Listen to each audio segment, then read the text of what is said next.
Well, welcome again, everybody. My name is Bobby Cochran. I'm with Portland State's National Policy Consensus Center. You're here for kind of the first webinar of the Oregon Water Policy and Innovation Service. We're here to talk a little bit about what states have done around the country to help communities adapt to persistent resource shortages. So whether that's fishing or minerals or forests or water, you'll hear a little bit about what we're going to talk about today. Um, just a couple of ground rules as we go through. We set this up as a Zoom meeting, which means people can come on and off mute as much as they'd like. We'd ask that you don't do that because we have about 160 people with us today. If you have a question, please feel free to put that into chat. We'll monitor it. We are recording this, so we're going to put it up on the Water Policy and Innovation Services website, so folks can catch it later if they aren't able to be here with us today. Overall agenda, we'll get some welcomes from the Office of Governor Tina Kotek. Chandra Ferrari is here, as well as Representative Owens and Representative Helm from the Oregon Legislature. You'll hear from our team at the Policy and Innovation Service about the memo overall. And then we'll have a panel with guests from Arizona and California that my colleague at Portland State, Jennifer Allen, will moderate. And Nils Christofferson with Willella Resources will close us off with some reflections. So hopefully that sounded like what you wanted to spend lunch to doing today. We're excited you're here. And with that, why don't I pass it, Chandra, to you first, and then to Representative Owens and then Representative Helm just to give us a welcome. Thanks, Bobby. And good morning, everyone. Nice to meet you. If I haven't before, my name is Chandra Ferrari. I'm a Natural Resources Policy Advisor with Governor Kotek's office. And my portfolio area includes a lot of natural resource issues, predominantly water, forestry, and fish and wildlife. And so I just wanted to welcome you all here this morning, and also a big thanks to Bobby and his team for hosting this webinar and really helping us advance what is a really important conversation. And then just provide a tiny little bit of context about how our office has kind of been connecting into this conversation. So if you haven't seen, Governor Kotek recently released an executive order that does direct her administration and her agencies, right, to help take actions that will build the resilience of our lands, waters, and communities. The EO recognizes that this is a particularly urgent mandate now because conditions are changing and our state's natural resources, including water, forest resources, are really not in a position to continue to deliver the multiple benefits that we have come to rely on over time if we really don't take the proactive steps to build the resilience. And then doing this will also help ensure that our communities that rely on those resources are more resilient as well. So, what we were thinking, or how this conversation kind of emerged, is a recognition that building that resilience may require a change in how we do things. And when I say we, it's definitely the collective we. And that ideally we are planning for that change well in advance of needing to make those changes. And ideally we're doing that in a collaborative fashion. And ideally, we have available to us in that conversation a really robust set of options to consider for effectuating the change that we need in a manner that will minimize impact and maximize benefit. So, in thinking about building up those options in that toolkit, we thought about the fact that we really aren't the only state that is dealing with scarcity in the natural resource space. And that it would be really nice to understand what the other states are doing, how they're handling these challenges, and whether or not there are other tools, programs, resources, policies that they're utilizing that we really should be thinking about here in Oregon or that might translate into Oregon, to really put us in the best posture possible to address the challenges that we have. So again, we're really appreciative to Bobby and his team for having done some of this groundwork and starting this conversation, and we're appreciative to be part of it. So thank you. Thanks, Chandra. Mark? Yeah, good morning, all. One, thank you for joining us, and Bobby and crew, thank you for the invitation. Mark Owens, State Representative, House District 60, also a farmer in Harney County. Representative Helm and I co-chair the policy committee. It's the only policy committee in the state that's co-chaired by a Republican and a Democrat. Agricultural land use and water. We're also the co-chairs of the Water Caucus. When Ken and I were talking with Harmony and others previously, we thought, hey, what is one thing that the Oregon Water Policy Innovation Center could help us with? And that's part of what we're here today, is to learn what we do when communities are faced with challenges of unsustainable resource use and that we have to move a different direction. It's a little raw for me right now because I am in Harney Basin and the Water Resource Commission just adopted new rules for our basin last Thursday. So our communities are struggling with this firsthand. There's a lot of things we could be talking about and how do we prevent this from happening? And a lot of good work has happened in the state of Oregon and other states to do that. But that wasn't the scope of this project. The scope of this project is how we help communities when they're faced with having to change their economy, change their social structure, and change their custom. So I really look forward to listening and learning. Last thing I'll share is when the community is struggling with this, coming in and telling them, we're going to help you. We're going to re-educate you. We're going to teach you how to provide for your family different is tough. It's real hard. When you put faces to community members and neighbors that you know are going to lose their farm, lose their business, it's tough. So as we work through these conversations together with lessons learned, let's remember that there are faces and people and conversations that are happening across Oregon and 11 Western states right now that are real, real. So thanks, Bobby. Look forward to listening and learning. Appreciate that, Representative Owens. Thank you. Ken?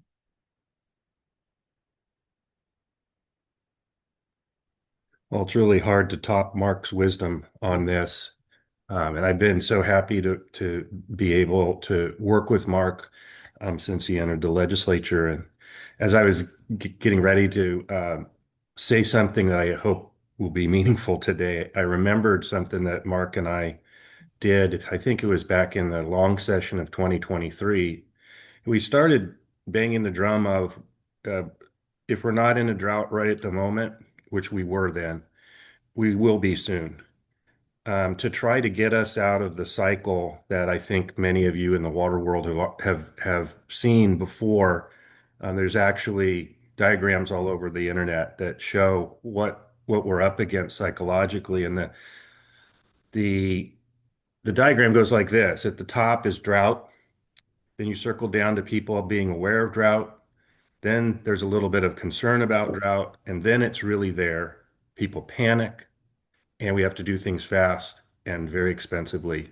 Then the rain comes, just like we're having rainy days right now, and we forget all about it, go back to our lives, and apathy sets in and gets us ready for the next drought.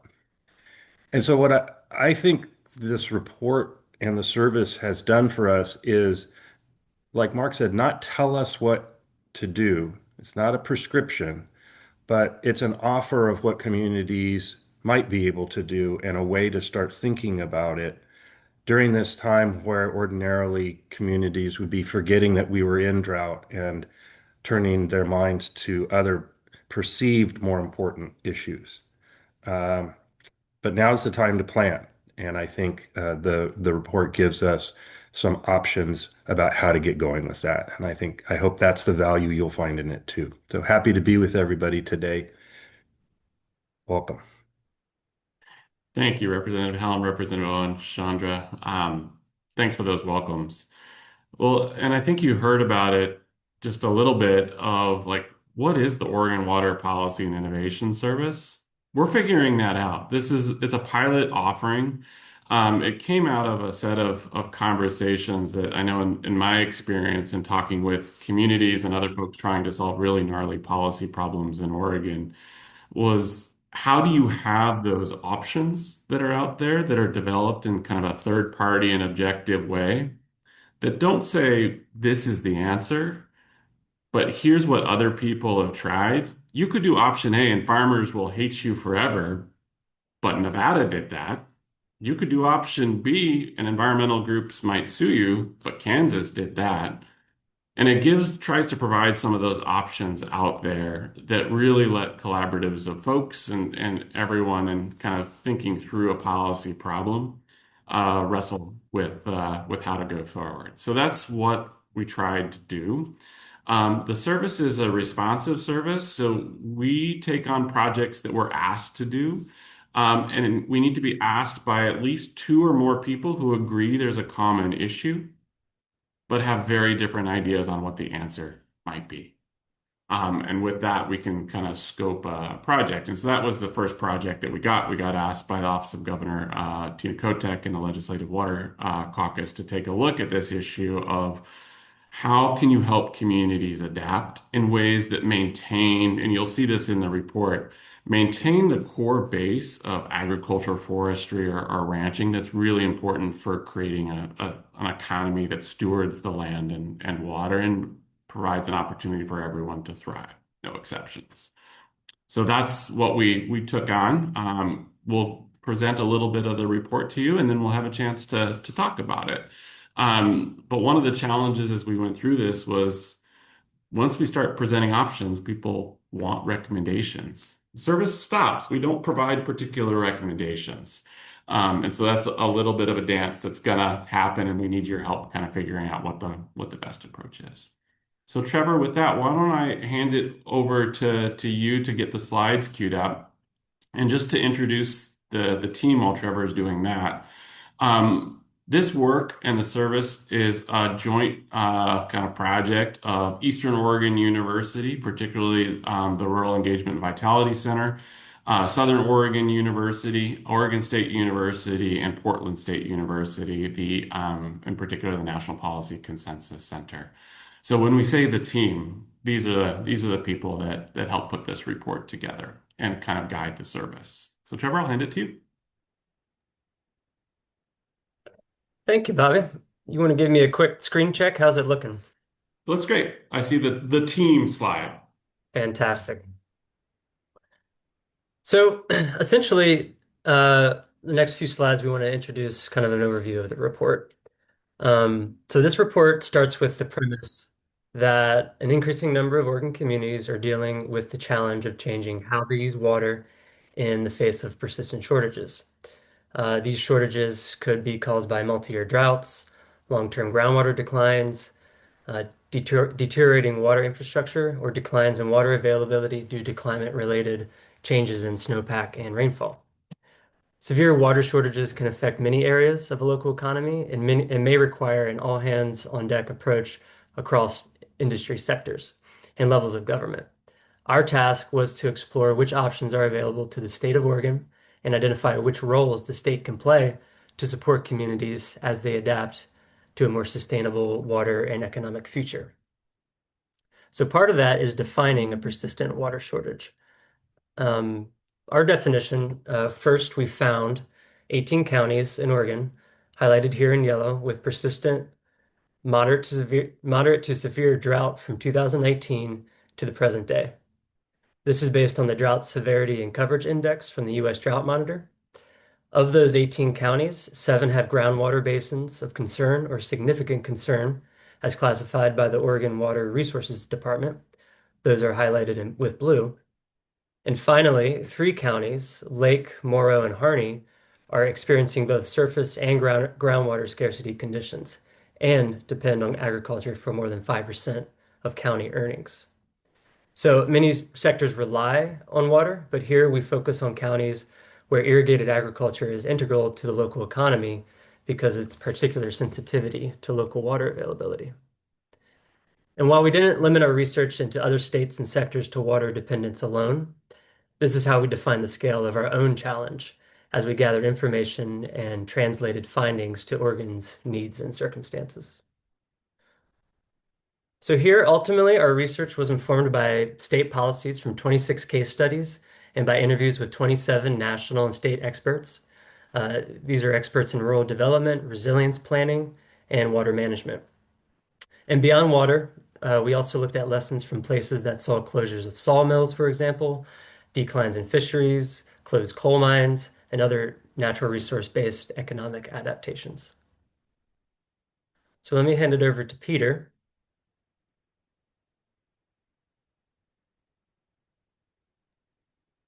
Hi, everybody.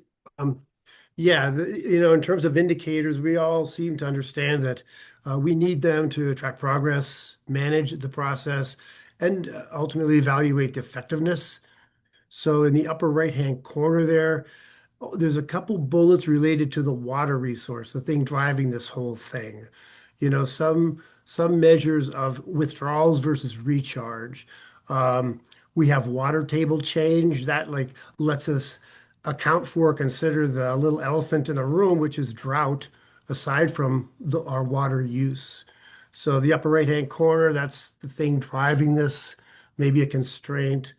And then on the upper left-hand corner, we focused on agriculture in this example. And if you notice, a lot of it has to do with the importance of agriculture. Earnings as a percent of the total, ag employment as a percent of the total. The implication being that uh, we want to carefully monitor this, or we don't want to see it decline. Um, the bottom two, place and people prosperity, that gets at you know, it makes explicit the distinction between the two.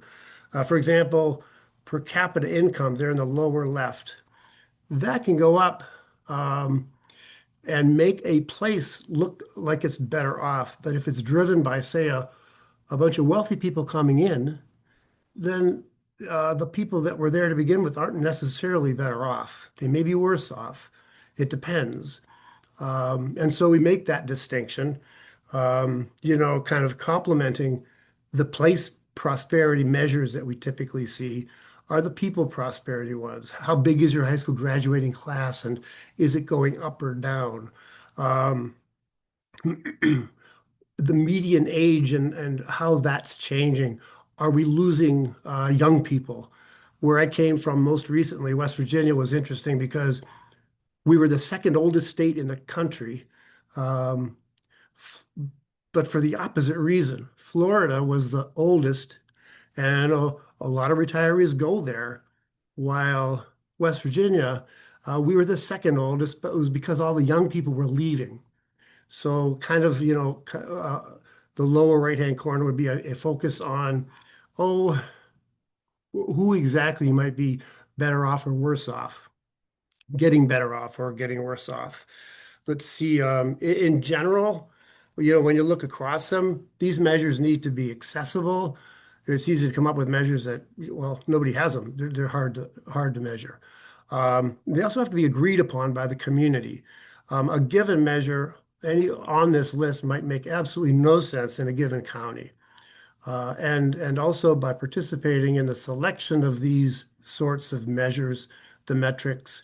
Not only are you more likely to end up with ones that work, but it kind of empowers people. And interpretation is very important. Lower right-hand corner, we have earnings per job. That's kind of a favorite of mine. It's very different from, say, per capita income. Uh, but it can go up or down for good reasons or bad reasons. The interpretation then, folks that know the county will be able to say, well, earnings per job is going down here because all of a sudden we've added a new sector that happens to have low paying jobs, but is giving people a chance to get a job. That would be a good thing. Earnings per job uh, could also go down because the county is losing high-paying jobs. That would be a bad thing. So the interpretation matters. And lastly, um, there's a bunch of bullets here, and there's a good chance that two or three measures in each of those categories might work best. You see, a lot of these measures are related to each other. So you don't need to double count stuff. Um, And when you have too many of the darn things, then any one of them doesn't matter as much. So, I wouldn't be intimidated by the number of measures here. Uh, how's that? We ready to, that's all I have as a quick overview. Can't hear you. That was great, Peter. Thank you. Let's hand it over to Jamie. Yep. All right. Well, I get to quickly summarize the options considerations for you all. So from the 27 or some odd case studies that we looked at, we kind of came up with these three main pillars, and there's actually 10 types of policy options nested under each of these. So just to quickly introduce them, Pillar one is enabling that community participation in leadership and change. Obviously, the most important, it needs to be grounded in the communities themselves. This includes like defining why the adaptation is needed, which means they have to have the knowledge base, both what they have now, but what they need in the future, and then the capacity to set those objectives and seeking technical assistance and those kinds of things. We recognize that this already exists in some case across some of the different agencies, but I'll provide a case study here and an example in a minute. Pillar two is taking action that's coordinated and intentional. All right, so including things like maximum flexibility and timing requirements so that adaptation can occur efficiently, and work to improve itself, right? So things like flexibility for incentives for water use, integrated water management between surface and groundwater, water rights retirements options, access to technical assistance through extension, research, agency specialists, job training, workforce development, and temporary income. And again, I'll give you some case studies some of the case studies that helped inform that. And then the third pillar is remaining resilient over time. Things like investing in economically diversifying infrastructure, supporting core services, but also adjusting perhaps to the tax base and the population.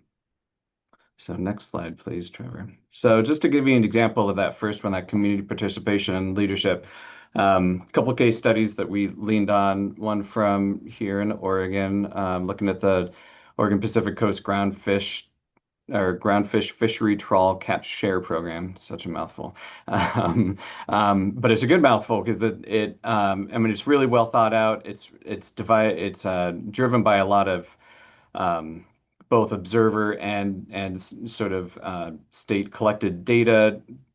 Goal is to divide the total allowable trawl catch into shares controlled by fishermen and cooperatives that allow maximum flexibility, right, compared to previous management systems. And it employs third-party companies and observers, as long as the Northwest Fisheries Science Center that kind of curates. And the key about this is that it's just really solid information that everyone understands and owns. And this is one of those hallmarks of a community participation and leadership, right? That everybody feels really confident in the data being used to drive the decisions. Another example is the local groundwater managers. And there's case studies from across the West and in the Midwest and in Kansas, right? So in California, incentivizing managed aquifer recharge in Santa Cruz County Resource Conservation District. In Colorado, the San Luis Valley, they had a stepwise groundwater use reduction program using conservation easements over a 15-year time period rather than outright retirement. In Kansas, the High Plains Aquifer, they had community-defined groundwater reduction targets with some direct support for irrigators. So that just gives you a sense of like how we kind of came to this pillar one of community participation, looking at these case studies in places where they did it, where we think they did it really well. So let's go to the next slide. Next pillar is taking coordinated action, right? So you're going to hear a bit more about this first one from California, the Multi-Benefit Land Repurposing Program. But in that case, they provide these block grants to regional coordinators, supported through California Department of Conservation, and it has some safeguards built in to ensure that desirable conditions are maintained, like dust mitigation and whatnot. Like I said, you'll hear a bit more of that here from the panel. And then another case study that fits into this kind of coordinated action pillar is from Kansas, and this Kansas Water Transition Assistance Program. And there they used state funds to directly compensate for permanent water right retirement. And just a bit of a, sense of a scale of that, over the last 15-ish years since 2008, I guess we're almost to 20 years now. They've had about 38 applications approved, 50 irrigation wells, and about 8,000 irrigated acres have been voluntarily kind of retired under this. For a total about like 6.2 million, just to give you a sense of what that looks like, and that yielded about 13,000 acre foot of appropriated rights that were retired. Um, so that gives you a sense of kind of what that looks like, that coordinated pillar. The final one, the remaining resilient over time. These are some interesting ones. So we dug into, way back east, thinking about transitions that were supported in the long term, right? And truly sustainable. And in Vermont, we found the Sustainable Jobs Fund, Farm to Plate. It uses a nonprofit to administer basically financial assistance to farmers and food entrepreneurs. Um, and then they have since identified additional sources of support. And the goal was to have local food networks, right? And local food feeding the local people. And their first goal was 5%. They surpassed that. Their next goal is 10% in the next 5 or 10 years, and I think they have an even more ambitious goal now of about 20% by the year 2030 or 2040. Another example is from Colorado, Chaffee County Common Ground Fund. This is an interesting one, where they manage, so a nonprofit manages this Common Ground Fund that's actually generated from local sales tax, to support couple of things: forest health, sustainable ag, and outdoor recreation. And so within the forest health, this fund has supported things like community wildfire protection plan, restoration, those kinds of things. Within sustainable agriculture, it's supported conservation easements and irrigation upgrades.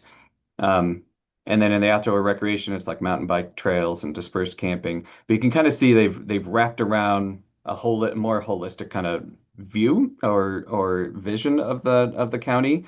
And this gets into that remaining resilient over time. So this long-term kind of strategies how do you diversify the income streams? How do you think more holistically about the county and what opportunities might exist? And then how do you structure some support for it?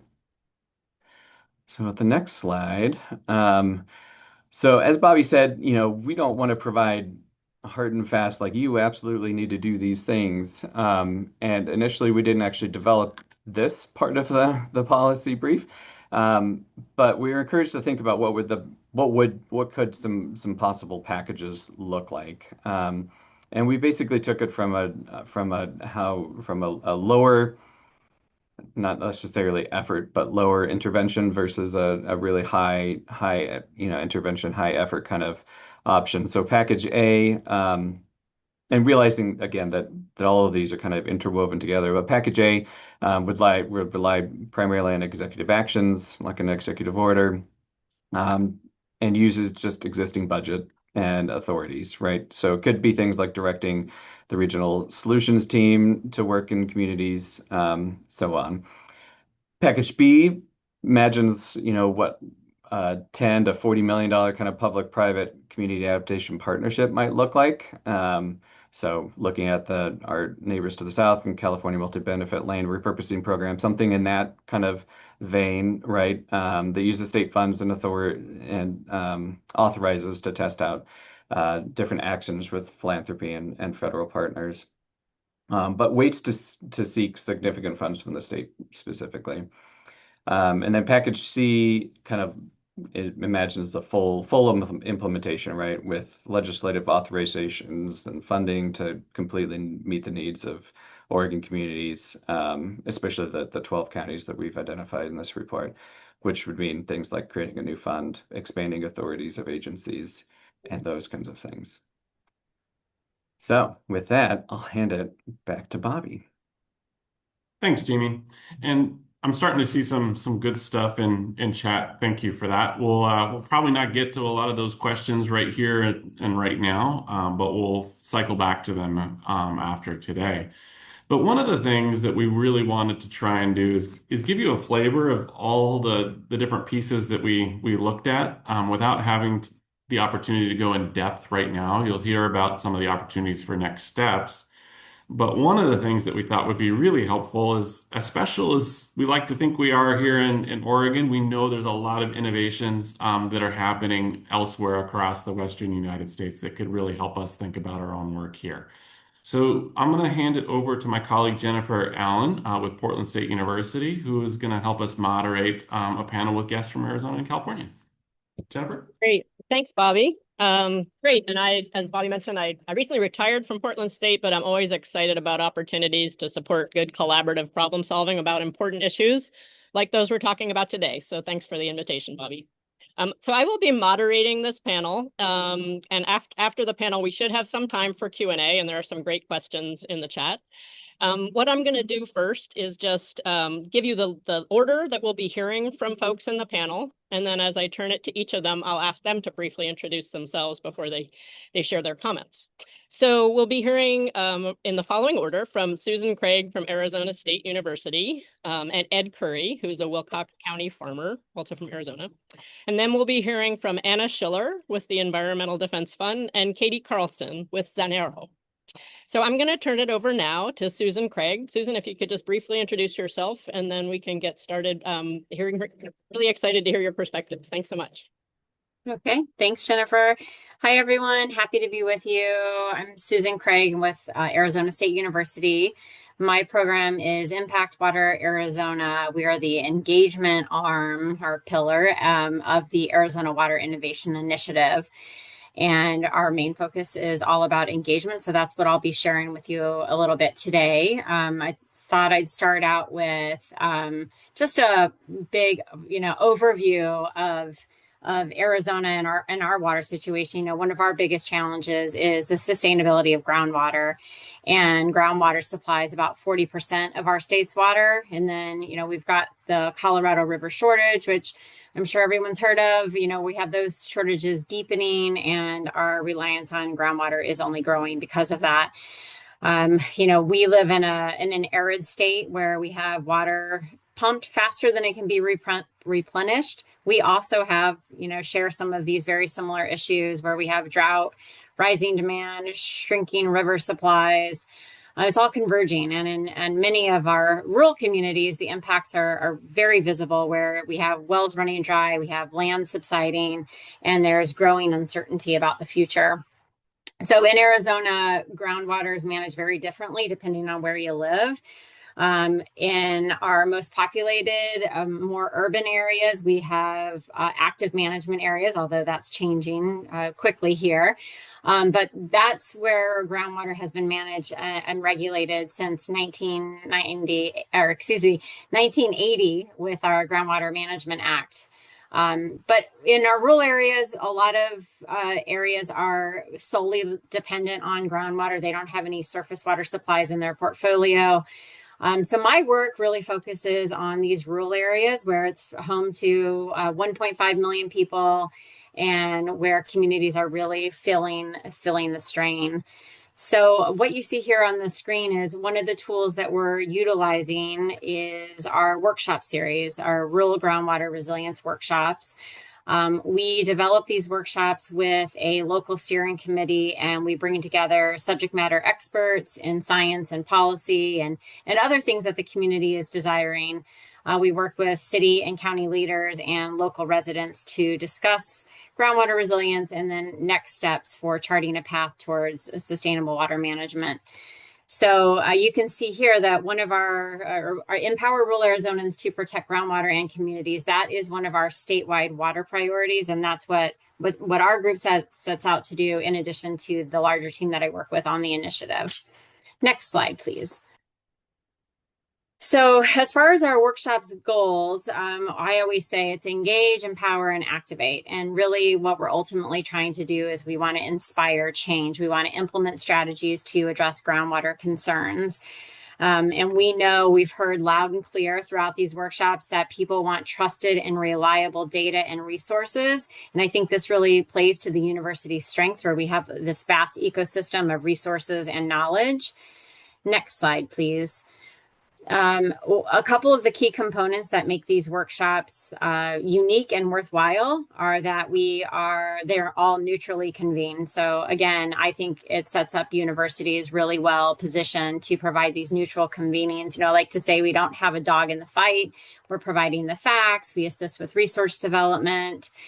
Also, to connect resources, we set up a resource strategy group. So we have this very large network of partners that we work with, and we work with this group to strategize on which communities are priority, which are suffering, so that we have a plan for assisting and helping these communities. And it's not only just severe groundwater declines. We also work with communities that are wanting to be proactive, where we have a strong local champion. And then all of our workshops are co-designed. Everything's locally driven based on the community's needs. I mean, as Peter said earlier, there's really no one size fits all approach, and that is what we do with these communities. And we work with them about 4 to 6 months to give you a time span before we even have the workshop. We're with these communities for a long time, learning about their needs and wants for these workshops. And then the workshop's really just the beginning. Our sustained engagement approach provides funding support and resources to support that local capacity building and project implementation. Next slide, please.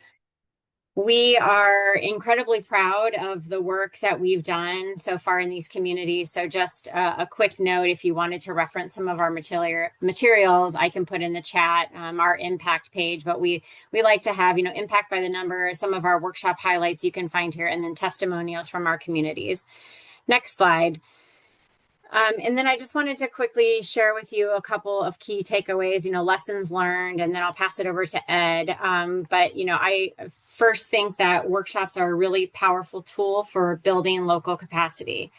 I said it before, but communities really need trusted data and resources to make informed decisions. And I like to say, create a shared understanding. That's what we try to do at the beginning of our workshops. One of our biggest achievements, I feel, with these workshops has been bringing together diverse perspectives. So, we had, for example, we got, a mining company there recently, and they were addressing the community concerns on water quality. We had a dairy who was the largest water user in the Sulphur Springs area. We had him at the table, and this is really important to get those diverse perspectives, from government, local, state, federal agencies. We've got business owners, economic development, chambers of commerce, and then reps from local improvement, water districts, irrigation districts, etc.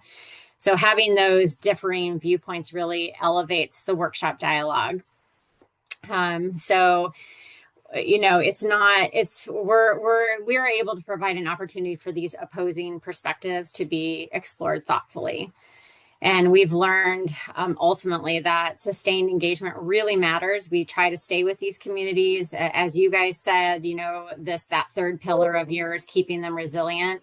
But real change happens over time. We've been able to build coalitions and alliances, do some project implementation. Community science is really important. And then rural groundwater resilience exchange, we're creating this peer-to-peer network of these different alliances that are forming around the state.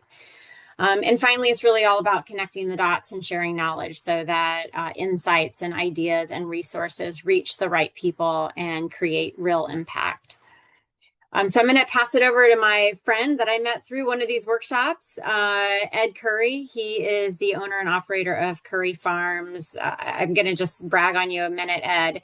Ed serves on the Governor's Water Policy Council. He works closely with our Department of Water Resources and many others to review and shape really complex water management policies. So he's widely respected for his ability to bring people together across different perspectives, which we all know is something that's really essential in this work. And he has a genuine commitment to his community and brings practical on the ground knowledge and a long-term vision for water resilience. So I'll turn it over, Ed. I'm so glad you're able to join us, Ed. While you're driving, be careful. You're on mute, Ed. And you can go to the next slide too.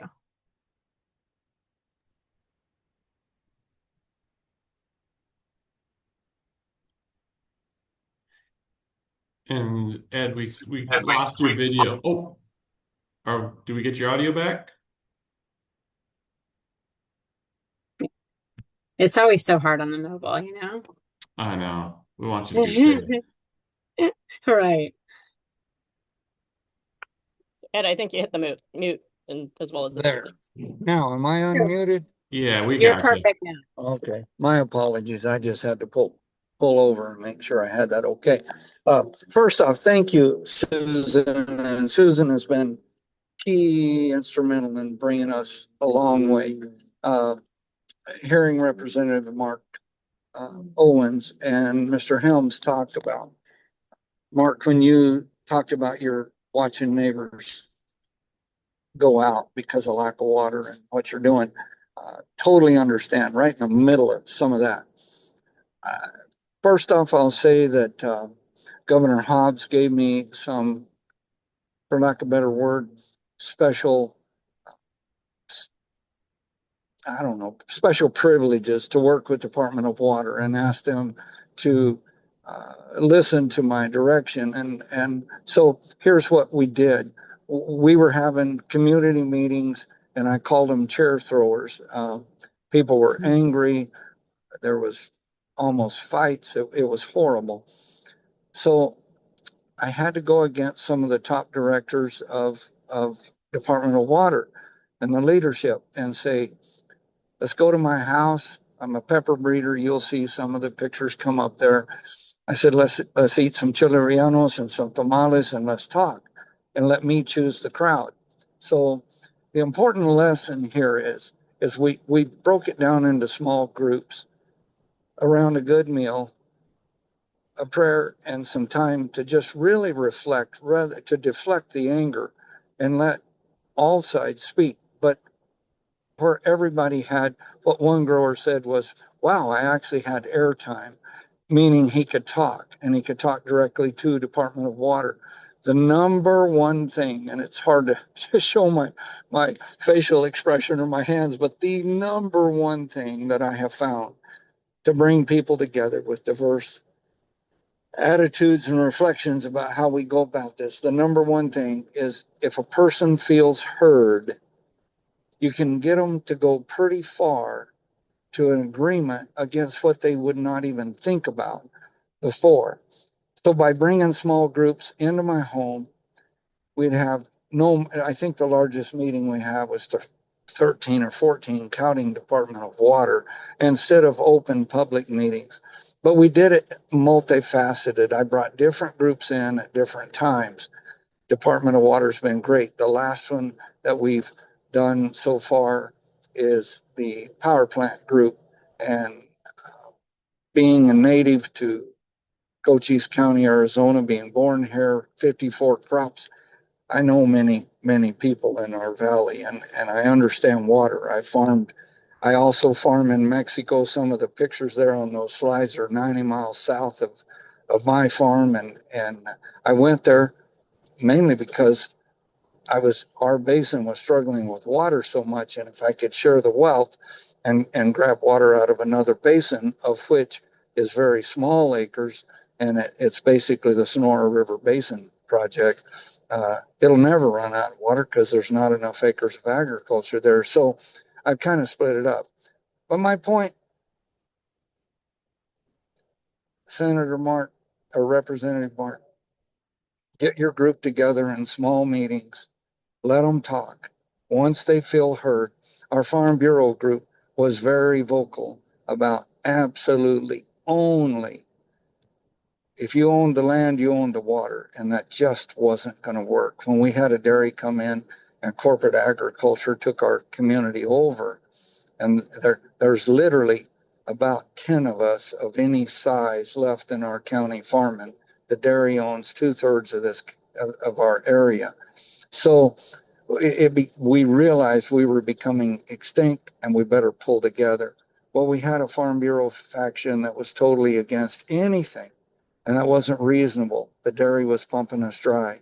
We just simply couldn't continue like we were. So the three key points I'm going to say is we came together. I met with some of the original attorneys that wrote the 1980 AMA Act, Active Management Areas, but in that law was a subsequent AMA law. I met with each grower before each meeting. We talked. I was able to kind of plow the ground, if you will, and get them prepared for the discussion, because it's not a matter if we do nothing, we're going to run out of water. It doesn't matter. If we do something, yeah, somebody has to give in some areas. So little by little, we agreed to a 50% cut over 50 years. But above that and beyond that, we've instrumented some other things. The Pecan Grower Association came together. They've got a crop that we all know is 100-year plus, many generations. They're probably the most serious group I've found to discuss water with, because they're not about just immediate money and very fictitious in their attitude. They're very real. They want their families to be able to have water to farm pecans that they've established. So I found them to be a great source. They have come together and offered possibly up to a $10 an acre foot surcharge for everything they pump that goes into a fund. And we're working with the Attorney General right now on that particular project. But to build a fund that would come back to the basin, that then we could do some incentivized fallow.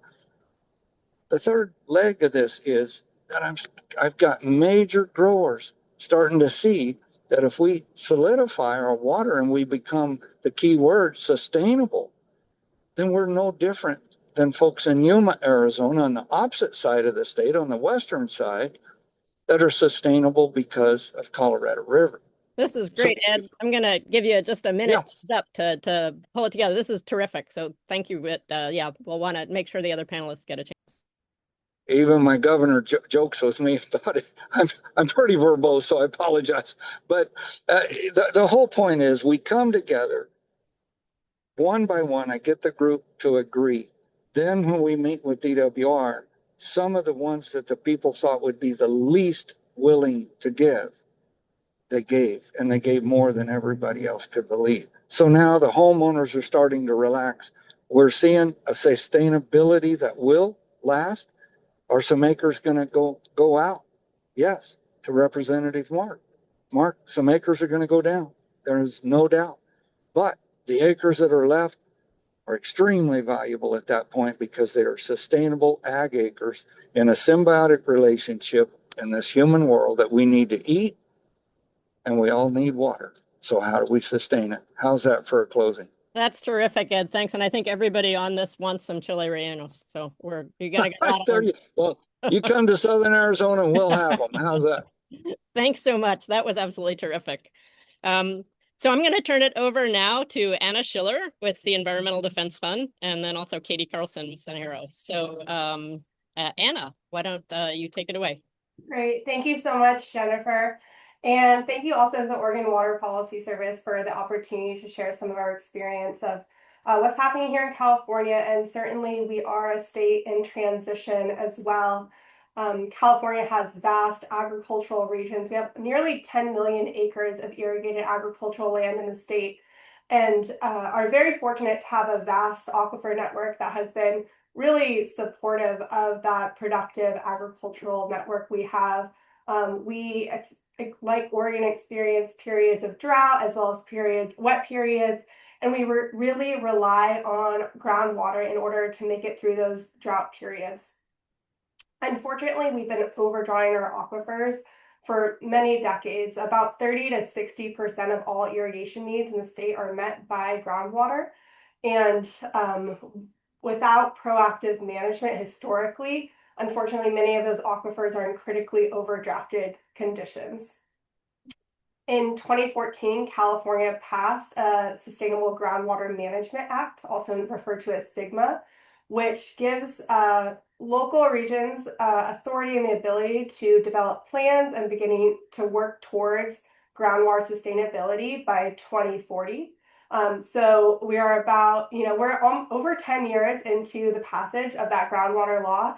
We are on the pathway towards balancing our groundwater supply and demand, but it is a pretty significant gap, especially in some incredibly productive agricultural regions, particularly the San Joaquin Valley, which is kind of the southern half of the Central Valley, where we have some of the most productive agricultural counties in the country, growing a vast diversity of crops, covering a vast acreage, about 5 million acres of farmland in the San Joaquin Valley. Unfortunately, in order to get to sustainability by 2040, estimates are that nearly 1 million of those 5 million acres of farmland are going to be coming out of production. This is a massive footprint. We're talking about nearly 20% of farmland transitioning out of irrigation. It's, an understatement to say that this is going to be incredibly impactful economically, socially, culturally, environmentally to the region. We see, as this happens in periodic episodes of drought in California, that land tends to get fallowed or taken out of production, and it's somewhat of a haphazard, one-off decision-making approach. So you end up with a patchwork of fallowed fields interspersed across the ag landscape. You get pockets of fallow land, retired land that can host pests and weeds and be a source of wind-blown dust. And in the San Joaquin Valley in particular, they have highly erodible soils, really poor air quality conditions already. So understanding that we have this massive transition of farmland coming out of irrigated production, there's a huge threat of worsening environmental conditions, economic conditions, and there's a very real need for proactive planning of how we're going to manage that transition. There is an alternative, though, to this kind of haphazard decision-making of how land gets pulled out of production, where there's more coordination and planning and thought towards what could be a next use for this property that requires less water, but is still providing those rich benefits to the region. So we're talking about environmental benefits, community benefits, economic benefits that can still be generated on the landscape with using less water. So in 2020 and then again in 2021, Environmental Defense Fund worked to sponsor legislation that ultimately led to the creation of the Multi-Benefit Land Repurposing Program. And really at the core of the kind of philosophy of this program is that we need to be working in partnership with agriculture to manage this transition and helping make it easier for them. And so the way the Multi-Benefit Land Repurposing Program works, it's been established at our Department of Conservation. It provides regional block grants to areas that know they're going to have significant areas of land coming out of production. Those regions can then use those block grants to do a number of things. They can begin to work on education and engagement, wanting this to be an inclusive effort, bringing in all the different priorities that different folks at the table have for the value they get out of land use. So environmental groups, community groups, agricultural groups, water managers, all being at the table, planning and understanding what this managed transition could look like. You need to develop the planning document so that you're being a little bit more strategic about how land is coming out of production. Particularly, there are so many elements that can be included in a really strong regional plan, but one, I think, really valuable added benefit of having this regional planning approach is that you get to think about the highest value uses and opportunities for future land use in certain areas and being more contiguous, for example, about where land is transitioning out. You can do things like creating habitat corridors, doing low impact solar in areas that might be well suited to be connected to the grid, restoring floodplains, and creating community buffer zones. So some of these more spatially reliant alternative uses that can have much greater value if they're strategically placed across the landscape and there's some type of coordination happening at the regional level. Then also with these regional block grants, the regional planners can be providing incentive payments and cost recovery for growers that are participating in these types of multi-benefit land repurposing projects. And so that's obviously a very key and important part about this program. It's voluntary and incentive-based so that growers are able to apply to take part and then receive compensation to help ease that pain of transitioning out of irrigated production or switching to different land uses. And so I kind of touched on this already, but some of the eligible land use types are things like habitat restoration, pollinator habitat, restored floodplains, multi-benefit recharge basins. So, actually constructing areas with the intention of having them be able to receive stormwater when it's available, and then also including other elements to those projects to help create some environmental and community benefits associated with those recharge projects. And I want to move fairly soon to Katie. And also, I just want to say some people put some links in the chat that I think are going to be great because I think they have a lot of background on what you're talking about. But anyway, just a heads up. So yeah, a little bit more time. I'll wrap it up very quickly then and say the most important thing about this program is that it provides a great deal of flexibility and customization at the regional level.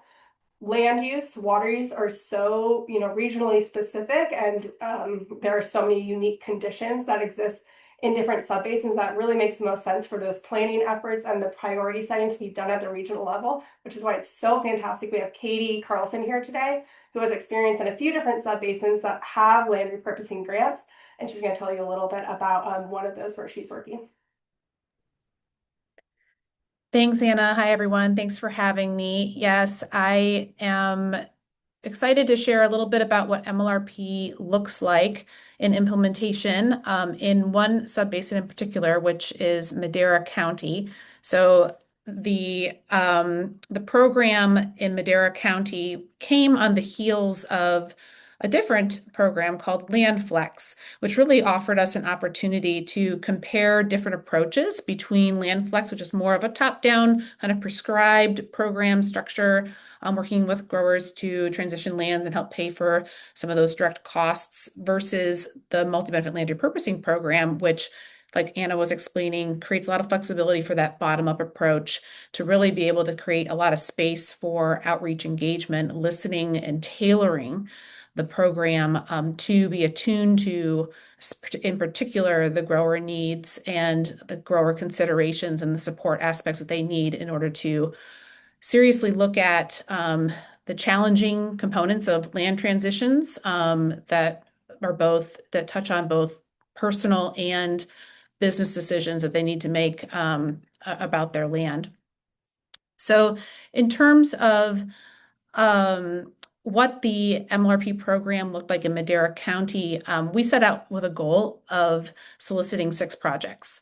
And what we received was over 72 growers showing initial interest, serious interest in the program through a pre-application process that we did, that then translated into 28 comprehensive full project applications that was supported through a whole technical assistance program that we designed into the program. And then we ended up needing to choose only 6 projects from a great set of multi-benefit project opportunities that were presented to us. So ended up in being oversubscribed, and where in the previous program, the Land Flex program, that saw about, in comparison, 13 initially interested parties from growers that translated into about 6 applications, and then 3 ended up in Land Flex contracts. So it was really a fantastic learning experience for the Madera County folks to be able to see how those different approaches resulted in different types of engagement, and the opportunity to really tailor the program itself to support growers kind of in the way that they needed it in that specific geography, and with the allocation policies and the kind of community and cultural contexts in mind. So in terms of characterizing a specific project, I want to tell you about the Vizcarra family. They are one of the 6 projects that were selected in Madera County. And the Vizcarra family is a small, disadvantaged kind of grower. You can consider them to be in that category. They're cultivating almonds on 20 acres of land where they planted those trees themselves. They have their family home on that property, raised their 2 sons there, and have deep roots in their agricultural heritage and are very proud farmers. With the allocation policies that they were facing in Madera County and the ramp down schedule, it became clear to them that they were not going to be able to continue cultivating almonds on their land in a profitable way that would sustain them, this being their entire livelihood.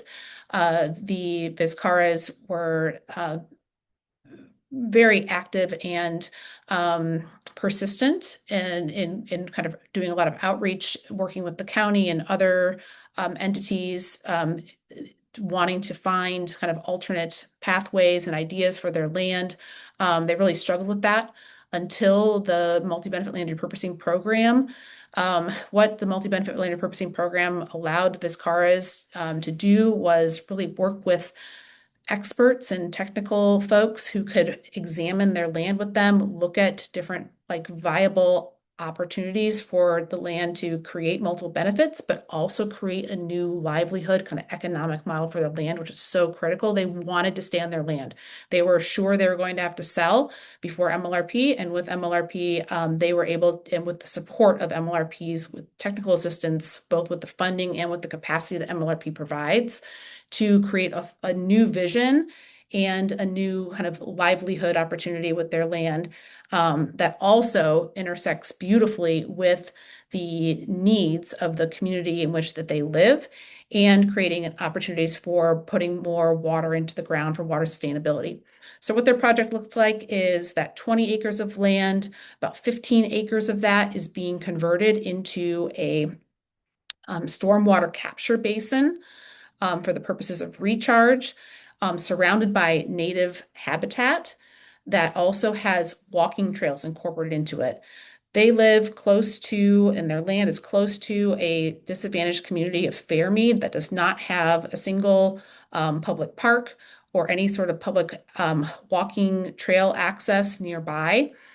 This community also does not have a community gathering space or any space for them to hold community celebrations, meetings, or any sort of educational kind of workshopping opportunities.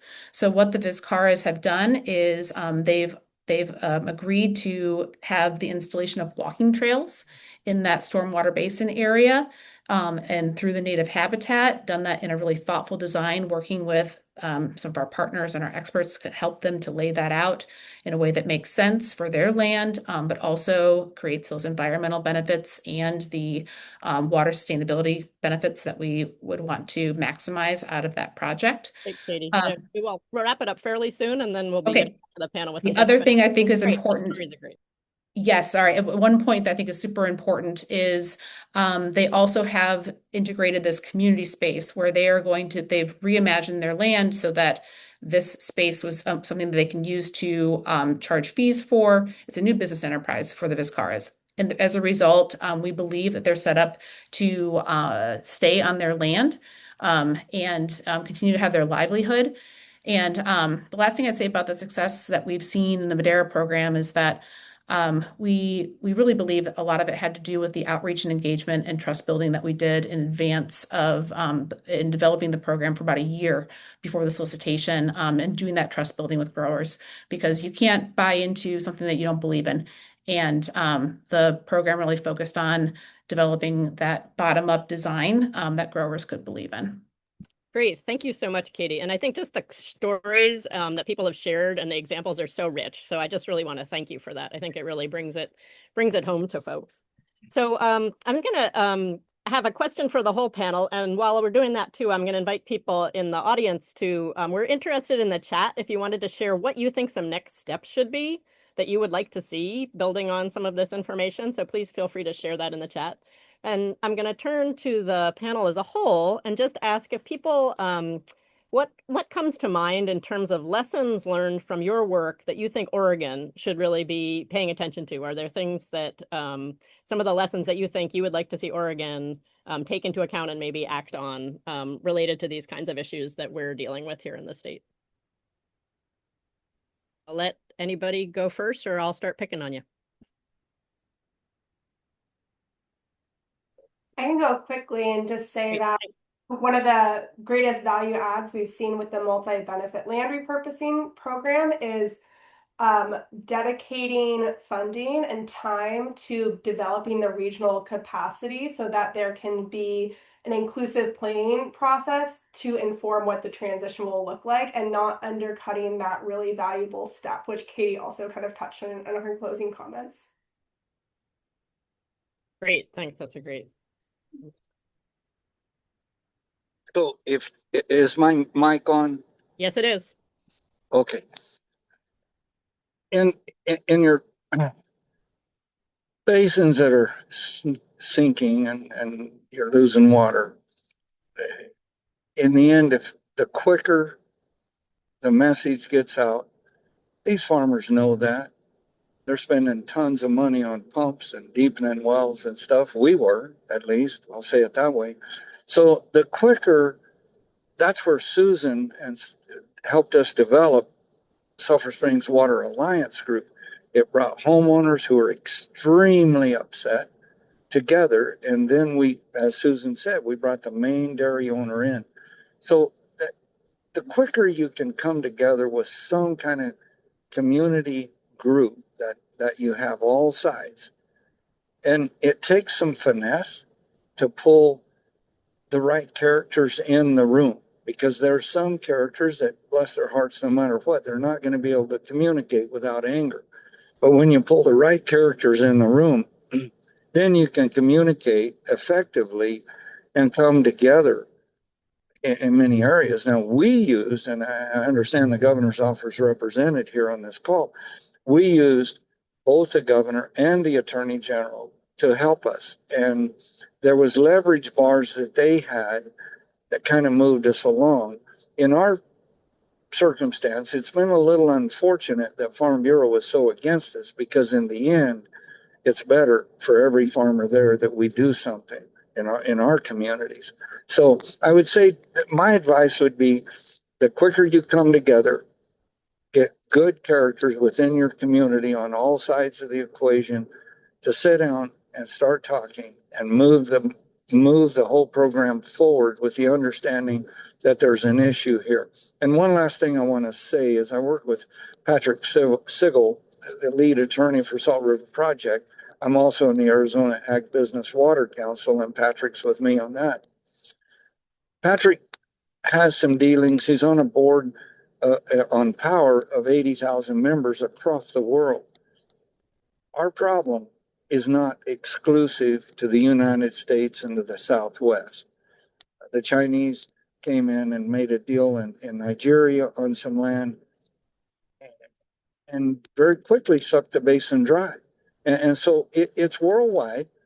I don't believe for one second that our Lord in heaven left us without a way to make a living and without a way to have water for food and fiber. But I do think he expects us, our God, for us to use our head to put programs together that are sustainable and manageable.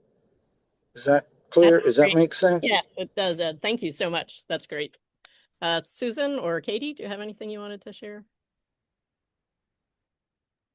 Lessons learned, things that I was just gonna just to expand a little bit on what Ed said, because one of the things that we did with our workshops was it was invitation only. So that local steering group that we worked with on the co-development of the workshop itself, we also worked with them on an invitation list. So we thought it was really important, and we found it to be true, that we want to make sure that people that are in the room where we're really, rolling up our sleeves and doing some hard work in getting a shared understanding and coming up with strategies that we think will work, we wanted to make sure the conversation was going to be productive. So we didn't need the chair throwers, we wanted to make sure that we had the right people to the table, but knowing that we really needed those diverse perspectives. So it's a good balance, if you can make it work. And I also wanted to say, I don't know if these links are going to come through, but I'll make sure they do. We worked with Ed. He starred in the film, but we did a documentary on our work in the Sulphur Springs Valley. And for those of you who might be interested in these workshops and a deeper dive, the documentary is really fantastic. great. Thanks, Susan. Katie? Yeah. I would say that, I would just chime in to reinforce some things that both Susan and Anna and Ed and others that have already said, which is the importance of recognizing that the conversations and the buy-in and the what workshops can do to bring people together in person and have dialogue and essentially share the burden, but also share the solution making, is, I think, a critical component to visioning and then also doing moving forward. It takes a village. And it's so important to create these spaces where multiple and diverse perspectives are heard, incorporated, and balanced to move forward so that everyone has that stake and that buy-in and it all revolves around a shared vision where in the end, all boats rise. Thank you. I love the drumbeat around that, bringing people together and really creating that space for people to problem solve. It's close to my heart, and I think we heard that throughout. And also how real and raw these issues are for people. And I think that those are really important things to One keep. thing she just said that I want to throw in, you mentioned the conversation. That's one thing I learned in the last 2 years being on the governor's council. I heard that word a lot in the beginning and I didn't understand it. Today I understand it clearly. Until you start talking, until you start coming together, because ideas take a while. One of our homeowners had the idea of the $10 an acre foot surcharge. It kept coming around, coming around. And then when the pecan growers really figured out how much trouble they were in because of the dairy, then they came to that conversation really quick. The dairy has too, quite honestly. They've really been great help in this. Once they realized we all, I would really stress being getting across to everyone that this is teamwork, that it comes together. It's really what America was founded on. It's teamwork, and water is the most important issue we have. And so I mentioned the power plant a while ago, and the last thing I'll say is when I got them in the room, they were really nervous as well. They thought we were demanding 15 passes of reuse on their cooling tower waters. I got Department of Water on. I said, hey guys, Department of Water said, no, it just asked for more than one, but a maximum of 15. Once they started understanding, my good buddy who heads up that whole power plant, grew up with him, he started understanding. And then it was the most beautiful conversation because at the end, when he realized he had a voice, to them, back to the constituents having a voice. Once they have a voice, then he was already doing 8 passes. And when he realized he had a voice, and he has children here in our community, so he wanted to save the water, he started talking about, well, maybe I could do 10 or 11 trips. And it became voluntary. The more you can get people to voluntarily work with the situation, and that's where Susan, Katie Lincoln with the Lincoln Foundation, these people have been amazing to get us going. And I tell you, I'll love Susan till the day I die because she is really, really good at bringing people together and yet making people feel safe and comfortable to talk. Great. Thank you for that, Ed. And I think there's just so many great lessons that you guys have already shared. And there are also a lot of great questions in the chat. And we'll be following up to try to glean some things to share out to our audience in response to a lot of the other questions. But I just want to thank you for that. And really, I think all of us thinking about what are the roles we can play to help set that stage, create that space where people can be heard. And what are the steps each of us can take to really create that environment so we can have some of this really good conversation and exploration of solutions to challenging issues. So thank you. I'm going to turn it over to Nils Christofferson now to share some reflections on what we've heard today and maybe some things from his experience. So Nils, I'm going to turn it over to you. And thanks again to everyone on the panel. Nils. Yeah, thanks, Jennifer. Thanks, everybody. This has been a really fabulous session. I live in Northeast Oregon, and per the map, we're not water stressed as of yet.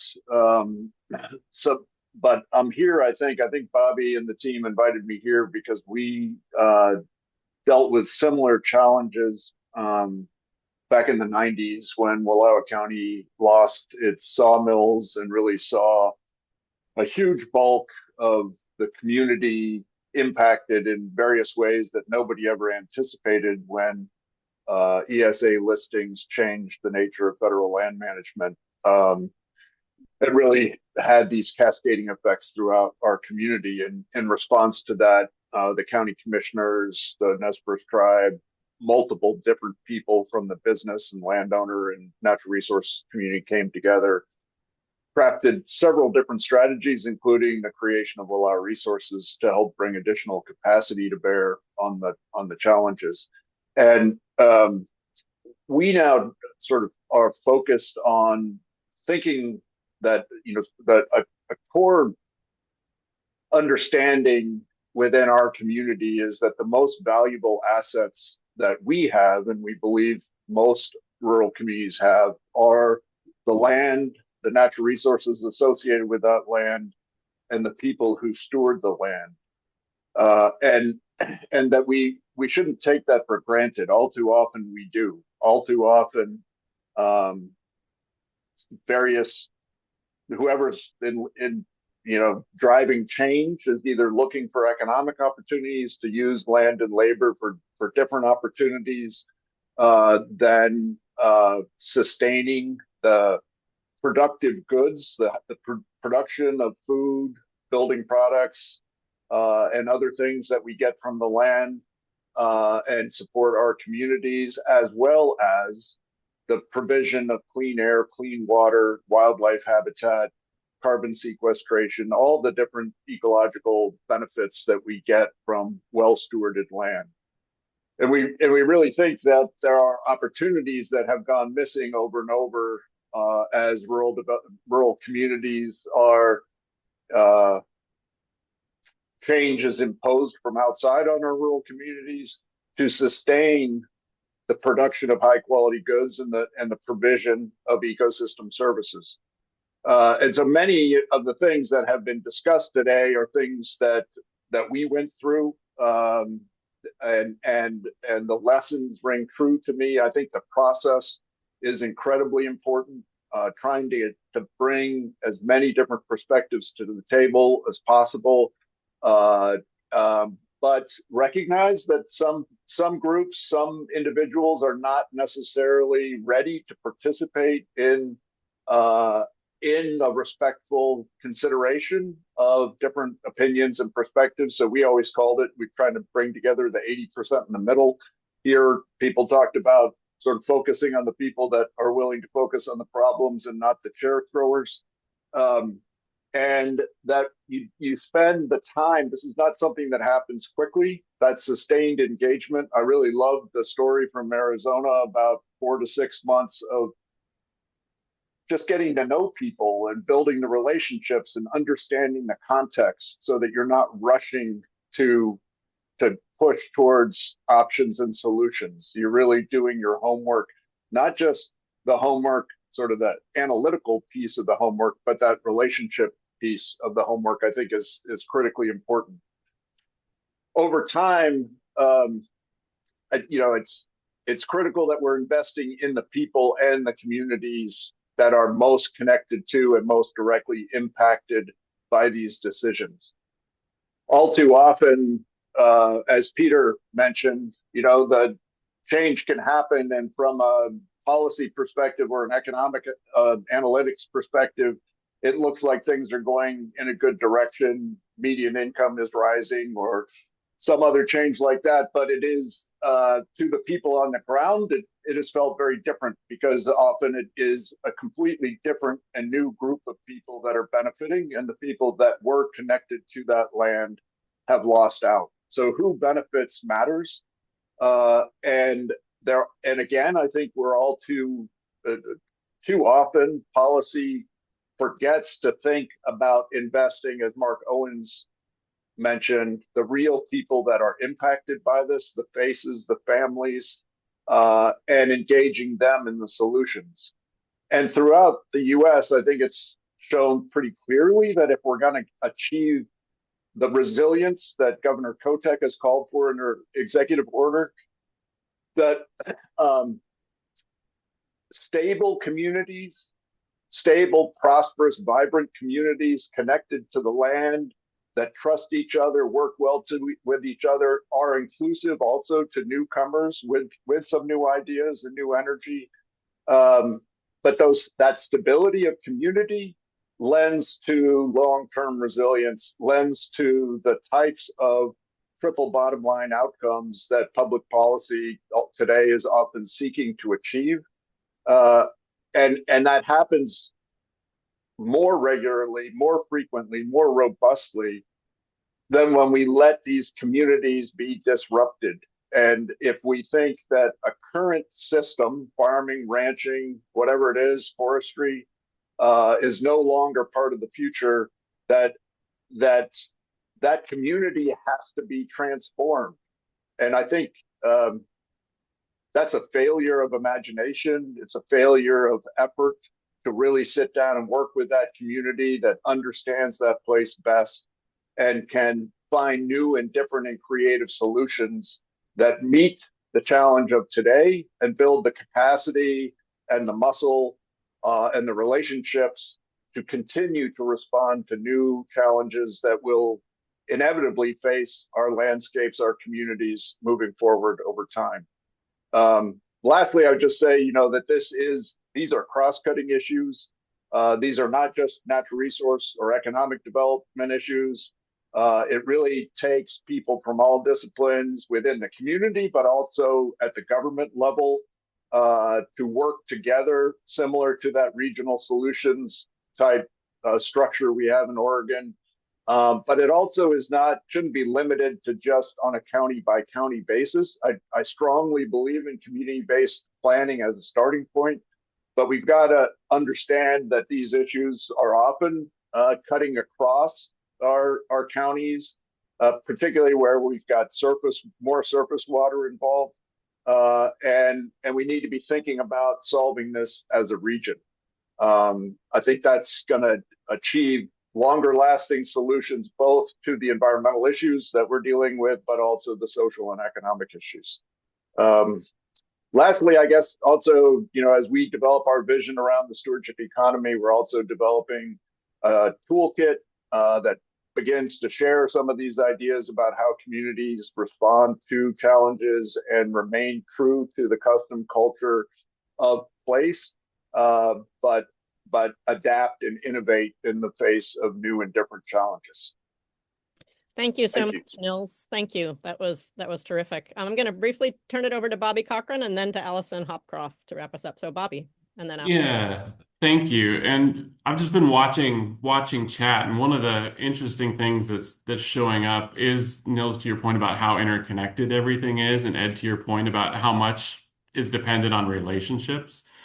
We leaned a lot into where we saw the most tensions. And some of the tension we're getting is we want work to be community-based, relationship, sustainable over time, and we think about public policy being applicable across the state to have the right enabling conditions, other things. Rep. Owens, you mentioned it sure would have been a lot easier if we didn't get into a pickle of having scarce water in the first place, if we had enough for in-stream uses and out-of-stream uses and everybody. But we didn't. And so thinking about kind of pathways through some of that. So I just want to point to, we defined kind of a narrow scope and we kind of did our best to get a conversation going, which today has been amazing. And so, Allison, I want to hand it to you to talk a little bit about next steps, how people can ask us to do additional projects, and kind of where we go from here on improving the final report and improving how we deal with these things in Oregon. Sounds good. Thanks, Bobby. Absolutely. So there are a couple of things that we envision as next steps in this process. The first is continuing the conversation with you all. And one of the best ways that you can continue to provide feedback, and I just want to point out that the comments and questions in the chat have been really rich today. So appreciate everyone's engagement. So please visit our website. I have just put it in the chat again, and there's a form there where you can provide feedback on the report. There's also the report, the executive summary of the report, a short 8-minute video overseeing the report. All versions of the report are available on the site. Please check it out and continue. Let's continue the conversation. If you're interested, our team is available to come and do a briefing on the report for your team, your community, your group. So if that is of interest of you, please reach out. Person to talk to is Bobby. His email is jcochran@pdx.edu. And that information is also on the website that I mentioned earlier. Finally, we are hoping to have a workshop in the spring, in April, perhaps, hopefully in conjunction with a rural focused conference in Central or Eastern Oregon around that time, and hope to take that opportunity to have some great in-person conversation with our gathered community, just like we've been talking about today, as the panelists and speakers have mentioned.